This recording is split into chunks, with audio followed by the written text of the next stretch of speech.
Es el segundo domingo de Pascua, concluye esta gran solemnidad que es la octava de Pascua que inició con el domingo de Resurrección.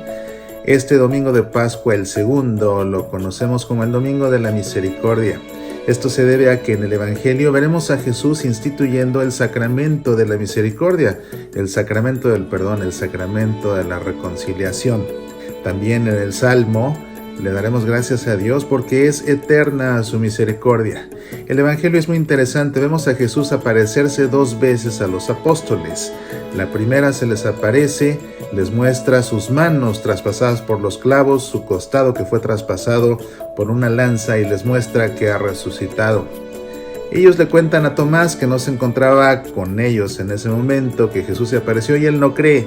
Así que Jesús se les vuelve a aparecer, esta vez para mostrarle nuevamente a Tomás sus llagas y convencerlo de que es él el que ha resucitado. Y ahora sí Tomás cree. ¿Por qué es que Tomás no creyó, siendo que en el Evangelio lo habíamos visto como uno de los apóstoles más valientes de todos?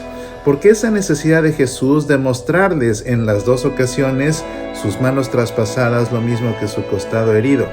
Acompáñame en esta emisión de Pasión por el Evangelio. Haremos el análisis bíblico del Evangelio que escuchamos en la Santa Misa y daremos respuesta a estas preguntas, además de que aprenderemos mucho acerca de la misericordia del Señor.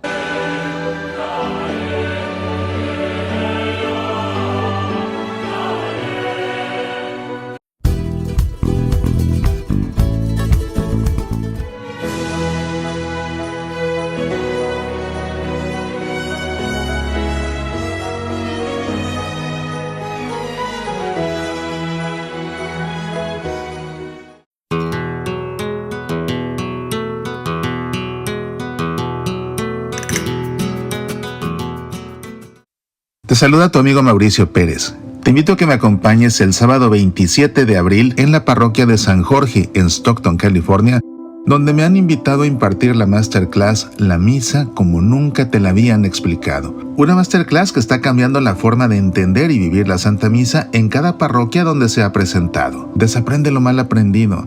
Aprende lo que en verdad indica y enseña la Iglesia en materia litúrgica. Comprende a detalle cada parte de la celebración eucarística y vive la Santa Misa de forma verdaderamente consciente. Dirigida a todo católico interesado en tener un encuentro más pleno con el Señor, imprescindible para todo ministro litúrgico, necesaria para todo catequista. Parroquia de San Jorge, sábado 27 de abril de 9 a 3. El registro inicia a las 8:30. Esta clase es solo para mayores de 16 años, sin excepción. La parroquia de San Jorge se encuentra en Stockton, California. Si nos acompañas de fuera, el aeropuerto más cercano es el de Sacramento.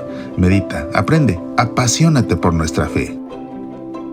Quisiera en esta ocasión invitarte a que leas este libro que escribí. Entre todos los libros que he escrito, este es uno muy entrañable para mí, se llama Por los Caminos de la Fe.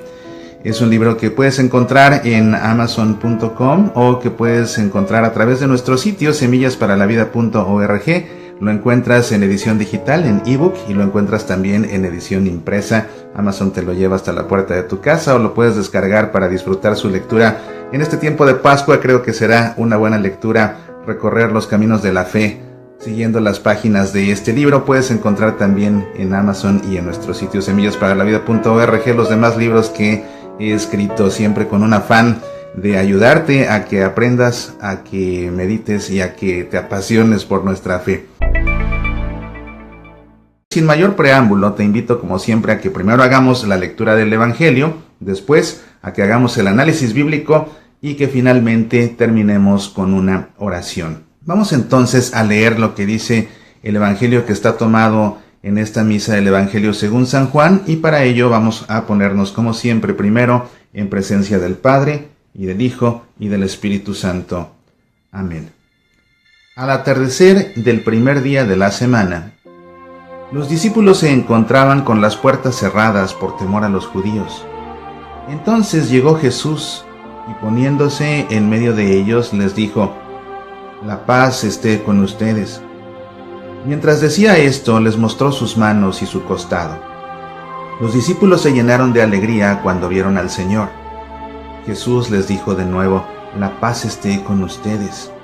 Como el Padre me envió a mí, yo también los envío a ustedes. Al decirles esto, sopló sobre ellos y añadió, reciban el Espíritu Santo. Los pecados serán perdonados a los que ustedes se los perdonen, y serán retenidos a los que ustedes se los retengan. Tomás, uno de los 12, de sobrenombre el Mellizo, no estaba con ellos cuando llegó Jesús.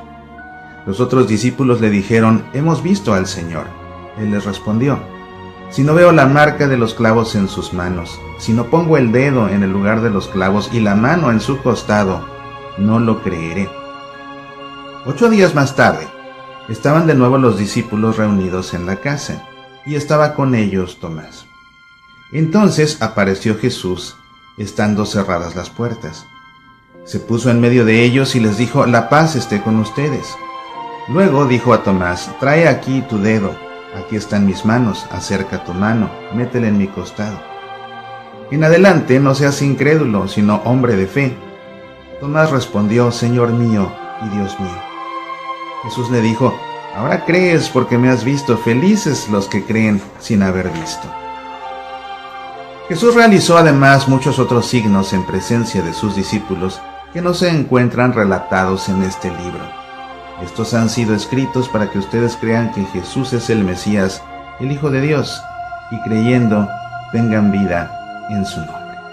Pues bien, esta es la lectura del Evangelio de este segundo domingo de Pascua, Domingo de la Misericordia. Es el Domingo de la Misericordia porque, como te digo, se lee la institución del sacramento de la misericordia, el sacramento del perdón, el sacramento de la reconciliación, el sacramento de la penitencia, como le quieras llamar. Y bueno, pues también en esa misma línea de reflexión acerca de la misericordia es que el salmo responsorial es justamente el Salmo 117, que dice, den gracias al Señor porque es bueno. Alguna traducción, tal vez en la misa tú te lo encuentres traducido como den gracias al Señor porque es bueno, porque es eterno su amor. Esa fue la traducción litúrgica, y después vas a ver que dice que lo diga el pueblo de Israel, es eterno su amor, que lo diga la familia de Aarón, es eterno su amor, que lo digan los que temen al Señor, es eterno su amor. Den gracias al Señor porque es bueno, porque es eterno su amor, dirá la antífona que repetiremos. Sin embargo, realmente la palabra original de este salmo, más específico que amor, se refiere a misericordia. Entonces el salmo realmente lo que dice es, den gracias al Señor porque Él es bueno, porque es eterna su misericordia. Y entonces dirá el salmo, que lo diga el pueblo de Israel, es eterna su misericordia, que lo diga la familia de Aarón, es eterna su misericordia, que lo digan los que temen al Señor, es eterna su misericordia. Pues ahí tienes, esta es la razón de que se celebre el Domingo de la Misericordia. Ya más adelante Juan Pablo II le habría de dar todo este sentido de esta gran fiesta en la que celebramos toda la divina misericordia, apoyándose por supuesto en aquella revelación que le dio Jesús a Santa Faustina Kowalska. Vamos entonces a hacer el análisis de la perícopa del Evangelio y como siempre vamos a ir versículo por versículo desmenuzándolo para poder extraer hasta la última gota de la riqueza que contiene esta bellísima perícopa, que contiene 2 historias diferentes. Esta perícopa que leemos contiene 2 historias, las dos suceden en domingo. La primera sucede el domingo de la resurrección, la segunda sucede hoy, o bueno, este domingo, es decir, 8 días después. Las dos suceden en contextos similares. Están los apóstoles encerrados. La primera ocasión están encerrados por miedo a que los arresten. La segunda ocasión están ya congregados celebrando, en una celebración litúrgica. En medio de los apóstoles Jesús se aparece a los dos, en las dos ocasiones los saluda igual. Son estructuras muy similares, son estructuras paralelas las de estos dos relatos. Sin embargo, cada una tiene un propósito muy diferente. En una pues será instituir el sacramento de la reconciliación, en la otra será resolver el problema de fe de Tomás el apóstol, un problema de fe que seguramente aquejaba a muchos cuando eran catequizados por los apóstoles, a muchos allá en los primeros tiempos, pero que a fin de cuentas ese problema de la fe sigue afectando a muchos hoy en día. Así que conviene entender estos pasajes del Evangelio para poder ver cómo resolver nuestros problemas de fe si es que acaso los tenemos. Entonces, lo primero que dice el Evangelio es que al atardecer del primer día de la semana, y esto se refiere al domingo de la resurrección, el primer día de la semana, es decir, el domingo. Nosotros por nuestra fe afirmamos que Jesús resucitó al tercer día, después de que murió. Y una duda común que asalta a las personas de nuestros tiempos es decir, bueno, a ver.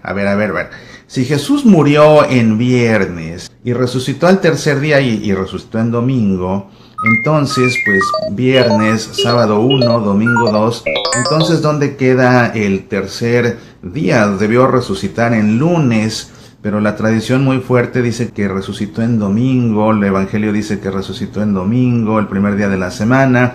Entonces, en Semana Santa, por cierto, estaba escuchando un programa de radio, no era un programa católico, invitaron a un pastor evangélico a que hablara acerca de los misterios de la redención, y él decía que Jesús realmente fue crucificado en jueves, porque solo así le salían las cuentas de viernes primer día, sábado segundo, domingo tercero. No, lo que pasa es que nosotros, en verdad Jesús fue crucificado en viernes y resucitó en domingo. Nosotros estamos acostumbrados a contar desde el cero, contamos desde el cero, entonces por eso para nosotros sería viernes de crucifixión, sábado primer día, domingo segundo, pero así es como contamos nosotros. Como contaban ellos contaban a partir del 1 porque no conocían el 0. Acuérdate que no todas las culturas trabajaban con el número 0. Los hindúes, por ejemplo, trabajaban con el 0, los mayas trabajaban con el 0, pero no todos trabajaban con el 0, de modo que ellos empezaban a contar desde el día 1. Entonces así, para ellos el viernes era el día 1, el sábado era el día 2, el domingo era el día 3, y ahí tienes por qué Jesús resucitó entonces al tercer día, ¿verdad? Pero aparte, fíjate que tiene una importancia muy fuerte, que además queda patente aquí en el Evangelio según San Juan. ¿Por qué Jesús pasó 3 días? Pasó 3 días antes de resucitar. Fíjate que era importante que pasaran 3 días para dejar claro que estaba más que muerto, estaba bien muerto. Porque qué tal que resucita al día siguiente y a lo mejor alguien dice, no, pues estaba en coma y luego regresó. O el hecho de que Jesús haya permanecido 3 días da ya la certeza de que estaba bien muerto, que a nadie le quepa duda que estaba bien muerto. Pero también hay una cuestión muy importante. La cuestión es que Jesús resucita al tercer día, no al cuarto, ni al quinto, ni al sexto. ¿Y por qué no? Porque Jesús realmente resucita con un cuerpo glorioso que no conoció la corrupción. Y cuando empezaba a corromperse el cuerpo de un difunto, comenzaba a corromperse al cuarto día. ¿Te acuerdas que aquí también en el Evangelio según San Juan, antes de Semana Santa, habíamos leído la pericopa de la resurrección de Lázaro?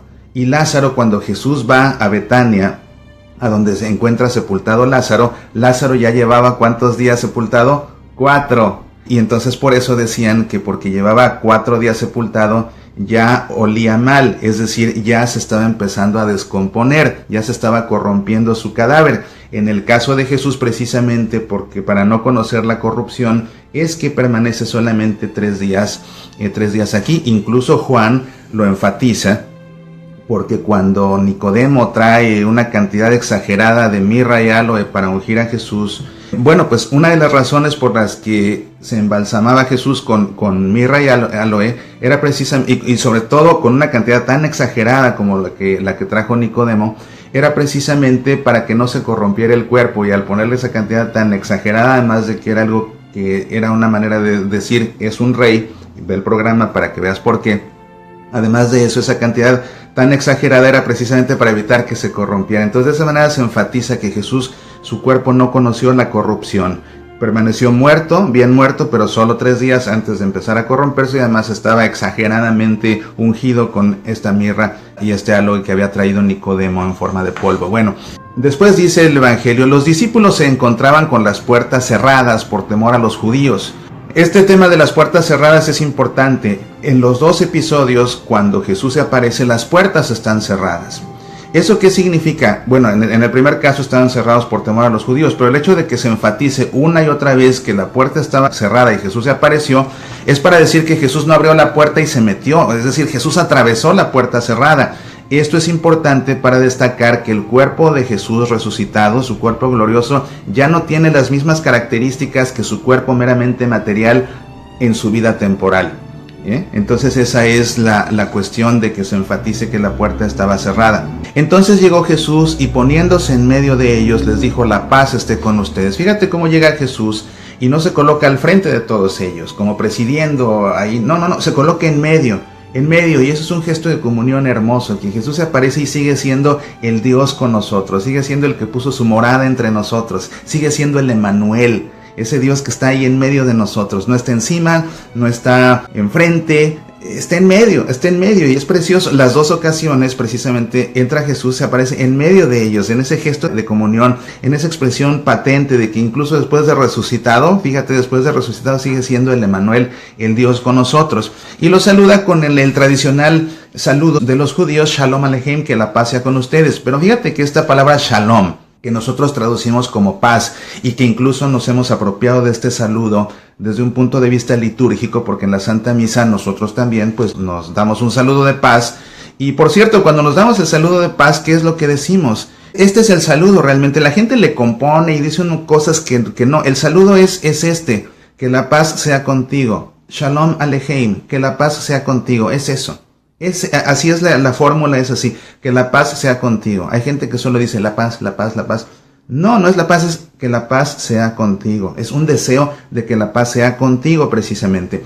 Y esa paz, ese shalom, no se refiere solamente a la paz. Realmente la palabra shalom es una palabra preciosa porque tiene una dimensión muy profunda. Nosotros cuando pensamos en paz, pensamos en ausencia de conflicto, ¿no? Que tengas paz, pues que no tengas conflictos.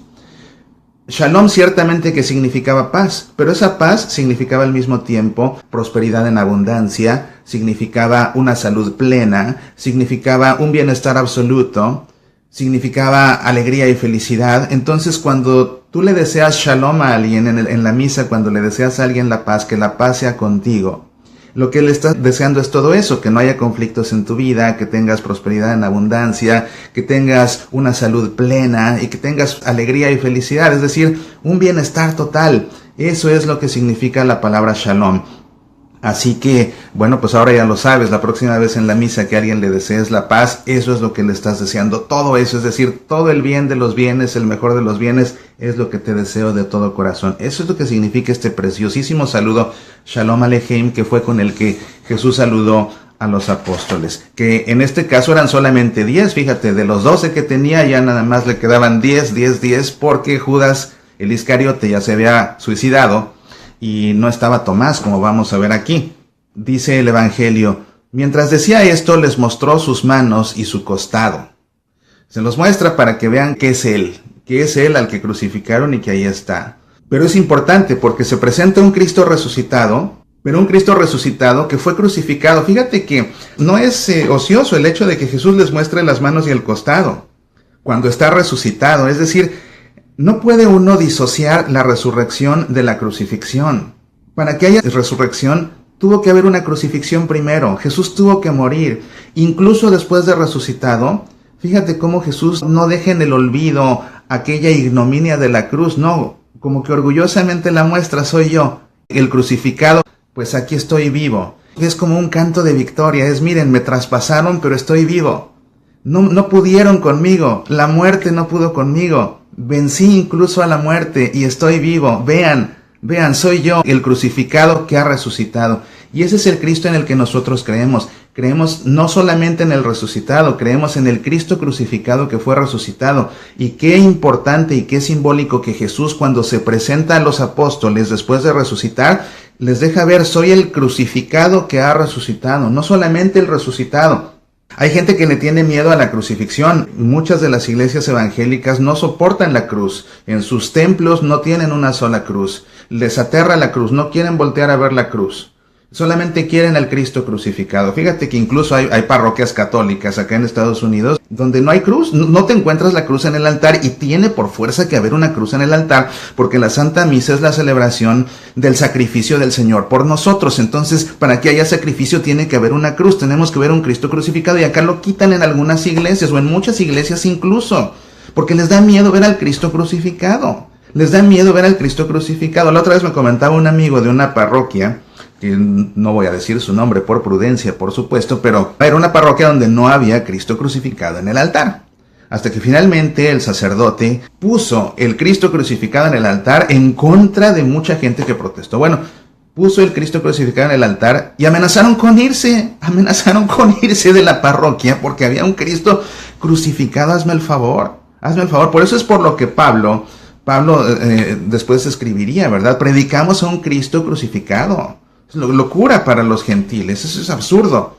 Pero para nosotros ese es el motivo de nuestra fe, el Cristo crucificado, y predicamos a un Cristo crucificado, y Jesús mismo se presenta resucitado, pero como el que fue crucificado. Fíjate qué importante es esto. Qué importante es realmente esto, que no te dé miedo el Cristo crucificado, al contrario. Yo creo que precisamente parte de la relajación en los criterios morales de muchos cristianos en nuestros tiempos, y cuando digo cristianos digo todos, incluyendo a los católicos, por supuesto, se debe precisamente a la falta de respeto que se le tiene ya a la cruz, a la falta de consideración que se le tiene a la cruz, al temor que se le debe tener a la cruz. No de miedo, sino de temor a Dios. Quienes crecimos en América Latina y estábamos acostumbrados a ver esas imágenes de Cristo crucificado y ensangrentado, oye, ¿cómo no va a ser uno reverente ante un Cristo que se está desangrando por uno y que desde muy pequeño uno lo ve y se acostumbra uno a ello y le tiene respeto? En cambio, cuando quieres quitar al Cristo crucificado, te quedas con una crucifixión muy hermosa, muy limpia, muy prístina, se pierde el verdadero sentido del sacrificio del Señor, ¿verdad? En fin, creo que es importante enfatizar esto y sobre todo partiendo de la base de que Jesús mismo se muestra resucitado, pero dejando claro que es el crucificado que ha resucitado. Vamos a continuar con el Evangelio. Mientras decía esto, les mostró sus manos y su costado. Los discípulos se llenaron de alegría cuando vieron al Señor. Jesús les dijo de nuevo: la paz esté con ustedes. Como el Padre me envió a mí, yo también los envío a ustedes. Y es por lo que se llaman apóstoles, porque apostoloi en griego significa enviados. ¿Enviados a qué? Pues a una misión, pero aquí Jesús les va a dar un envío muy concreto. Los va a enviar precisamente a transmitir a todo el mundo la misericordia de su Padre, dándoles la potestad de perdonar los pecados. Y vamos a ver que es aquí cuando Jesús instituye el sacramento de la reconciliación. Al decirles esto, sopló sobre ellos y añadió: reciban el Espíritu Santo. Los pecados serán perdonados a los que ustedes se los perdonen, y serán retenidos a los que ustedes se los retengan. Fíjate cómo para poder Jesús instituir el sacramento de la reconciliación, primero debió morir por nuestros pecados y después resucitar. Y hasta que termine ese misterio de la redención, entonces ya puede instituir el sacramento de la reconciliación. Para que podamos ser perdonados, entonces es prerequisito que Jesús resucite y es prerequisito que Jesús muera en la cruz por nosotros. Otra razón para no tenerle miedo a la cruz, sino al contrario, para estarle agradecido, fue el precio que pagó Jesús para que nuestros pecados puedan ser perdonados. Cada vez que vamos al confesonario y el sacerdote confesor nos absuelve en el nombre del Padre y del Hijo y del Espíritu Santo, ese perdón que recibimos, el precio por ese perdón fue justamente la cruz de Jesús, algo que no debemos olvidar. Tomás, uno de los 12, de sobrenombre el Mellizo, no estaba con ellos cuando llegó Jesús. Como te digo, nada más había 10 en esa ocasión. ¿Dónde estaba Tomás? Ve tú a saber. Tomás dice aquí que su sobrenombre era el Mellizo, o el Dídimo también. Si lees el Evangelio vas a ver que le llaman el Dídimo. Dídimo significa precisamente mellizo, gemelo. ¿De quién era hermano gemelo? No tenemos idea. Pero fíjate que este Tomás, el incrédulo de los apóstoles, y bueno, él es el incrédulo, pero porque él no estuvo, ¿verdad? Hay que ver qué tal que es otro el que no está cuando se les aparece y se lo cuentan. A lo mejor reacciona igual, o muy probablemente hubiera reaccionado igual. Entonces, pues el que paga aquí los platos rotos de parecer el incrédulo es Tomás, porque tuvo la mala suerte de no estar ahí. O quizás, bueno, todo era parte del plan de Dios para después dar una enseñanza de fe muy importante. Pero el caso es que Tomás no estaba ahí, pero antes a Tomás lo habíamos visto como un apóstol muy valiente. Justamente cuando le avisan a Jesús que muere Lázaro y Jesús decide ir a resucitarlo, tiene para ello que ir a Betania. Y el problema es que los apóstoles no querían que regresaran a Judea porque habían estado ahí unos meses atrás y por poco matan a Jesús y a ellos también a pedradas, por poco los lapidan. Entonces no querían ya regresar y tratan de disuadir a Jesús: no vayas porque nos van a matar a pedradas. Pero Tomás es precisamente el que pone el punto final a la discusión y él dice: vamos a morir nosotros también por él. O sea que Tomás es el que motiva a los apóstoles a que vayan con Jesús de vuelta a Judea. Y con esa gallardía, incluso con esa decisión y determinación, vamos a morir por él también. ¿Pues qué? Bueno, pues que resulta que a la hora de la hora se echa a correr junto con todos cuando arrestan a Jesús y mira pues que ahora va a tener problemas de fe también aquí. Entonces, qué interesante, ¿no? ver cómo con nuestras propias fuerzas somos más valientes de lo que pensamos, somos más fieles de lo que creemos, tenemos más fe de la que suponemos por nuestras propias fuerzas. Pero realmente, cuando nos quedamos solos con nuestras propias fuerzas, ni somos tan valientes como presumimos, ni tenemos tanta fe como suponíamos. Necesitamos para ello de la gracia de Dios. Espera, algo importantísimo de Tomás también. Qué bueno que me acordé. Fíjate cómo Tomás es el que motiva a los apóstoles para que se decidan ya a ir con Jesús a Betania. Y en Betania, ¿qué va a hacer Jesús? Va a resucitar a Lázaro. Entonces, fíjate cómo Tomás fue testigo de la resurrección de Lázaro. A pesar de haber visto algo tan prodigioso como la resurrección de Lázaro, a pesar de eso, no creyó Tomás cuando le dijeron que Jesús había resucitado y se les había aparecido. Fíjate qué interesante. O sea, incluso habiendo visto algo tan prodigioso, eso no le bastó para creer quién era Jesús.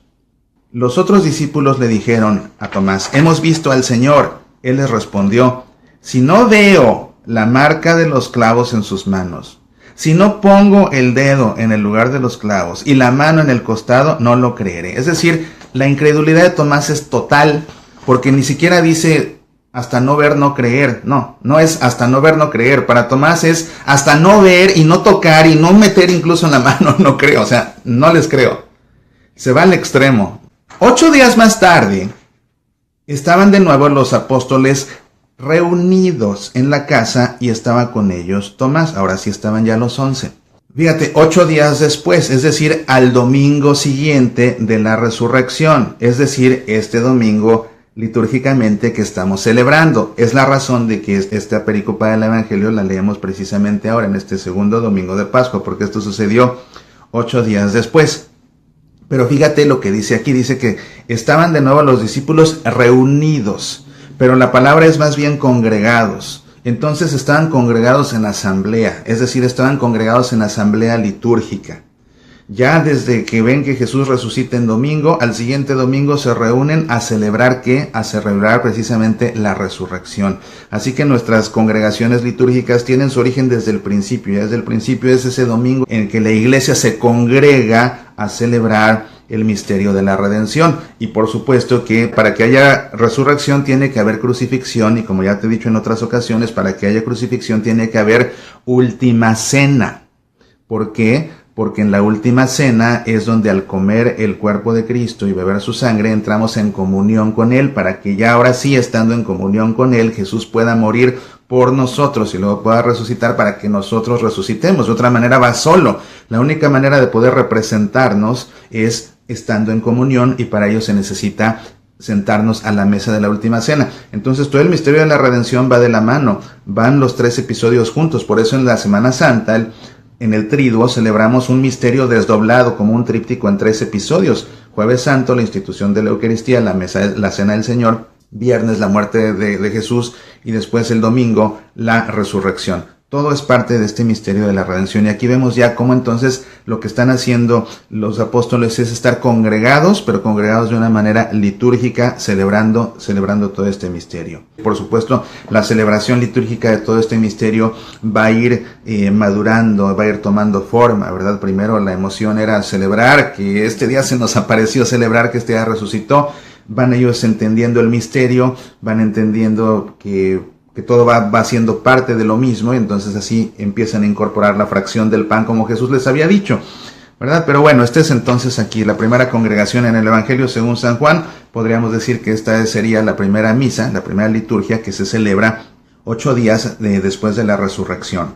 Entonces apareció Jesús, estando cerradas las puertas. Otra vez se enfatiza lo de las puertas cerradas, al igual que en el pasaje paralelo de antes, para dar a entender que el cuerpo de Jesús resucitado es un cuerpo glorioso distinto en características del cuerpo en su vida temporal. Ya Jesús no tiene que abrir la puerta, es capaz de atravesarla. Se puso en medio de ellos nuevamente en ese gesto de comunión, el Emmanuel, el Dios con nosotros. Y ves como en las 2 veces que se aparece Jesús hace exactamente lo mismo, y va y se pone, o sea, para enfatizar que siempre Jesús seguirá siendo el Dios con nosotros, el Emmanuel, el que está entre nosotros.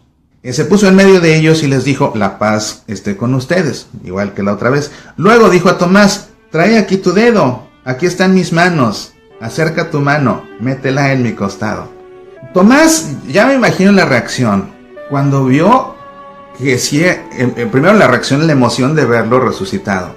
Independientemente de lo que los demás digan, lo primero debió ser una reacción de asombro, de anonadamiento, incluso de miedo, ¿verdad? Cuando ven que se le aparece Jesús y se da cuenta que está vivo. Además de la reacción de, uy, tenían razón, ya quedé mal contra todos, enfrente de todos.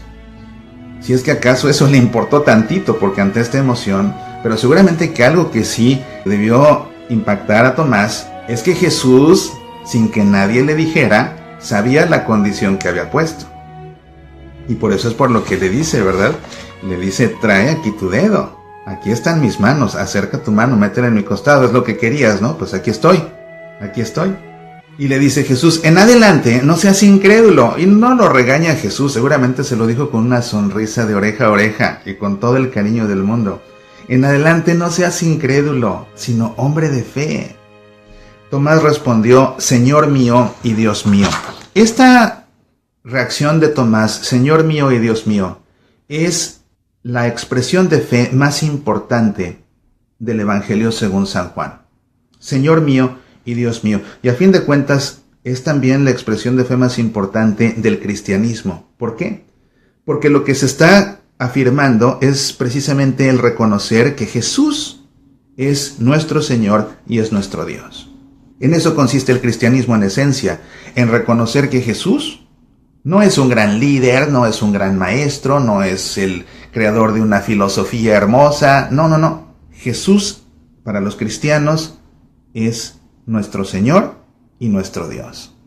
Nuestro Señor y nuestro Dios. Pero esto va asociado con lo que Jesús nuevamente se muestra, fíjate, Jesús nuevamente se muestra resucitado, como lo hizo el domingo de la resurrección, se muestra resucitado, pero se muestra como el crucificado que ha resucitado. La otra vez, fíjate cómo a los apóstoles, que se les apareció primero a los otros 10, él mismo, antes que nadie diga nada, él mismo les muestra las manos y el costado. Les dice, miren mis manos, soy yo. En este caso Jesús vuelve a hacerlo. Ahora con Tomás, Tomás, mira, soy yo, aquí estoy. O sea, Jesús está haciendo lo mismo que hizo con los otros. La cuestión es que aquí era Tomás el que lo había puesto como condición, pero Jesús, si te fijas, procede igual. Están congregados los apóstoles con la puerta cerrada, Jesús se aparece, se pone en medio, les dice, la paz sea con ustedes, y les muestra las manos y el costado. ¿Te das cuenta? Es lo mismo. Nada más que la otra vez fue a todo el grupo de apóstoles, ahora es solamente a este. Pero lo que importa es ver cómo nuevamente Jesús, el resucitado, es el que fue crucificado primero, y Jesús se les vuelve a mostrar como el crucificado que ha resucitado. En un caso un grupo, en este caso una persona, pero Jesús no disocia la crucifixión de la resurrección. El que resucitó es el que fue crucificado. Y eso es nuevamente importante para nuestra fe, porque ¿a quién le está diciendo Tomás, Señor mío y Dios mío? Fíjate todo lo específico que llega a ser esto, y ahí es donde se entiende la profundidad. Tomás, ¿a quién le está diciendo Señor mío y Dios mío? A Jesús, sí, pero a Jesús el resucitado, sí, pero se lo está diciendo al Jesús que fue crucificado y que ha resucitado. Ese Señor mío y Dios mío es el Jesús que fue crucificado y que ha resucitado. Es todo junto. ¿A quién reconozco como mi Señor y como mi Dios? Al Jesús que crucificaron y que resucitó. Ese es el Jesús en el que creemos, es el que es nuestro Señor, es el que es nuestro Dios, el que crucificaron y que resucitó. No Jesús a secas, no el resucitado, no el crucificado, es todo junto. Jesús, el que crucificaron y que ha resucitado, es ese, el Señor mío y el Dios mío. Y tan importante es esta afirmación de fe, que te digo, esa es la afirmación de fe que nos define como cristianos finalmente, que por eso en la consagración en la Santa Misa, cuando el sacerdote muestra la hostia consagrada y muestra el cáliz consagrado, nosotros en nuestro interior, en secreto, decimos en ese momento, igual que Tomás, Señor mío y Dios mío. Y bueno, hablando un poquito de liturgia, cuando el sacerdote las eleva la hostia y eleva el cáliz, las eleva para mostrarlas y las muestra para que las veamos. Es lo que dice el misal, que el sacerdote las muestra, ¿verdad? Entonces las muestra para ser vistas. En el momento en que el sacerdote eleva la hostia consagrada y el cáliz consagrado, no debemos bajar la mirada, debemos al contrario verlo para ser testigos, verlo y entonces en nuestro interior decir como Tomás, Señor mío y Dios mío. Y cuando digas ese Señor mío y Dios mío, piensa todo esto que te estoy diciendo, Señor mío y Dios mío. Tú que eres el que fue crucificado y que ha resucitado, eres el Señor mío y el Dios mío. Reconoce toda esa realidad cuando el sacerdote eleve la hostia, cuando el sacerdote eleve el cáliz, vas a ver que la dimensión de tu fe cobrará otro sentido, será más profunda, será más veraz, te dará más firmeza a ti mismo en tu creencia y te vas a sentir todavía más cerca de Jesús al entender todo el misterio de la redención.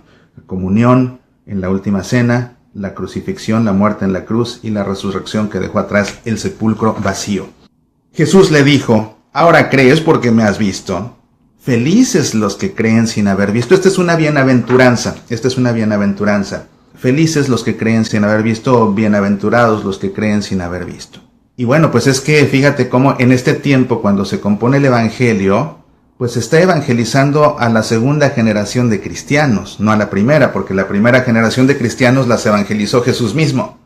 Ahora son los apóstoles los que están evangelizando a personas que no conocieron a Jesús. Y de ahí que este mensaje sea tan importante desde un punto de vista catequético y que por ello quede plasmado en el Evangelio.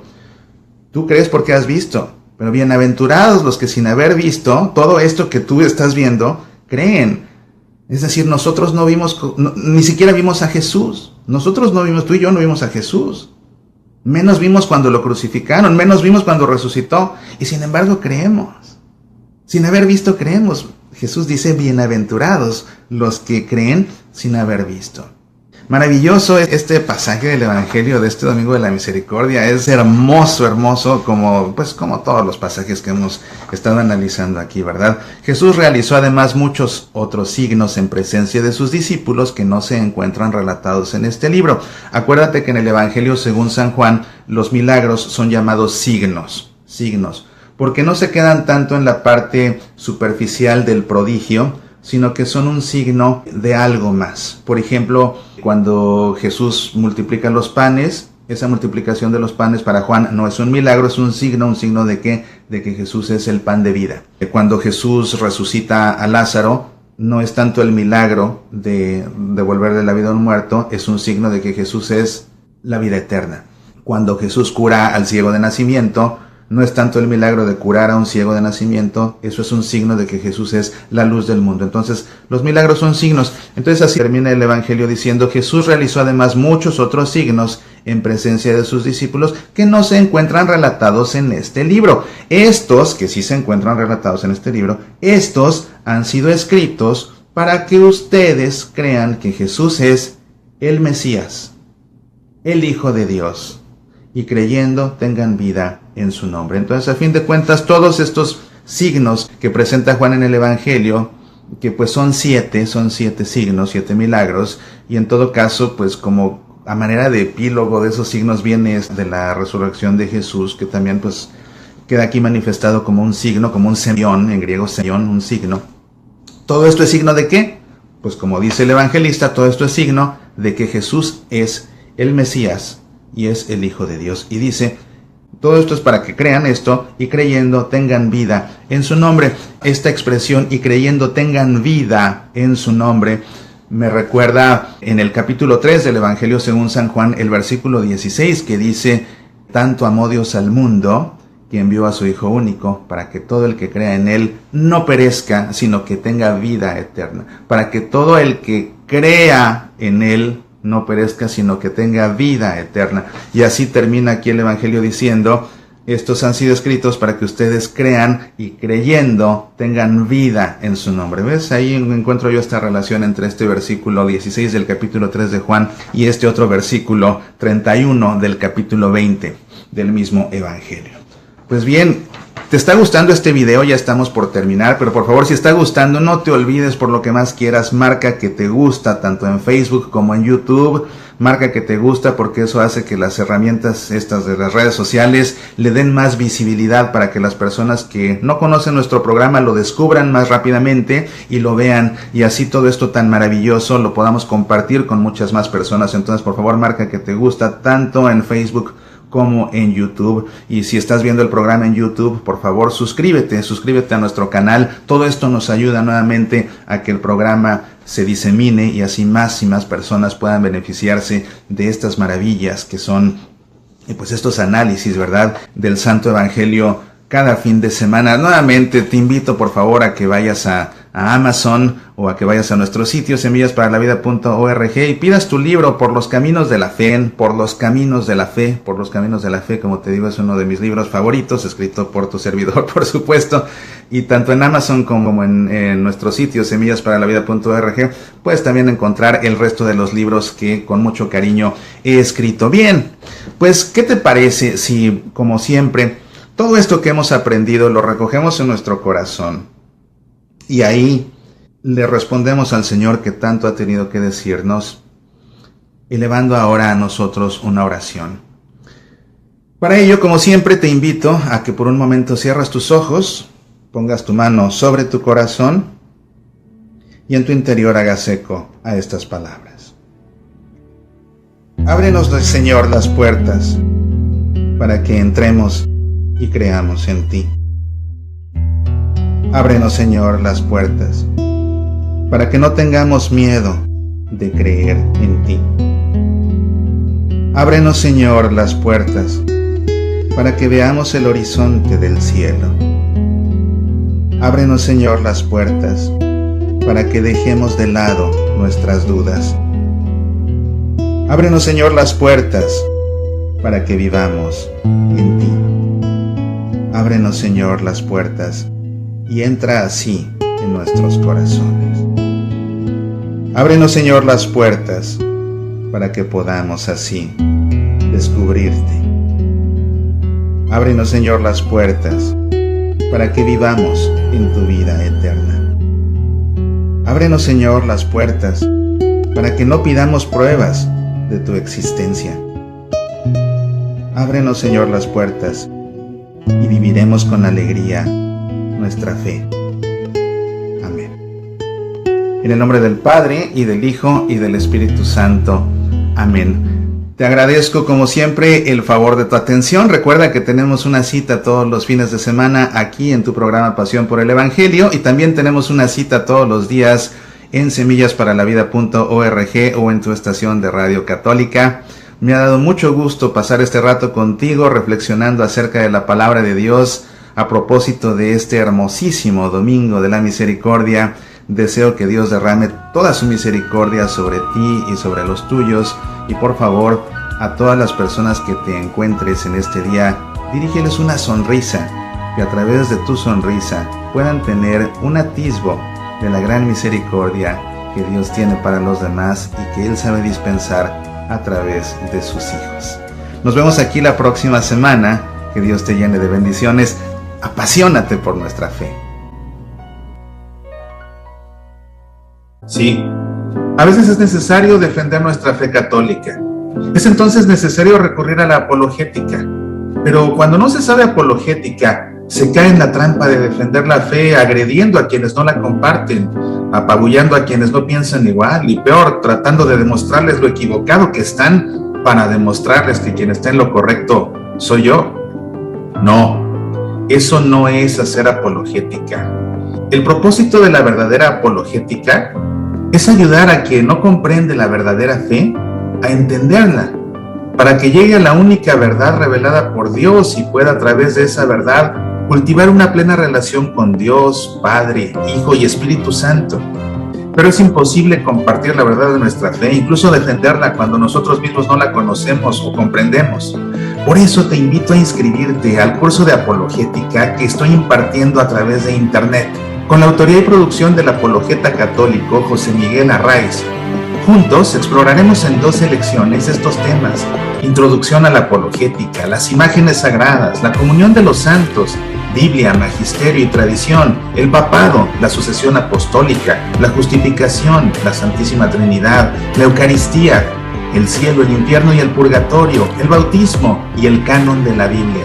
El curso es en línea, puedes inscribirte en cualquier momento y tomar las lecciones en tu tiempo y a tu ritmo. Inscríbete en el sitio semillasparalaVida.org/apologética. medita, aprende, apasionate por nuestra fe.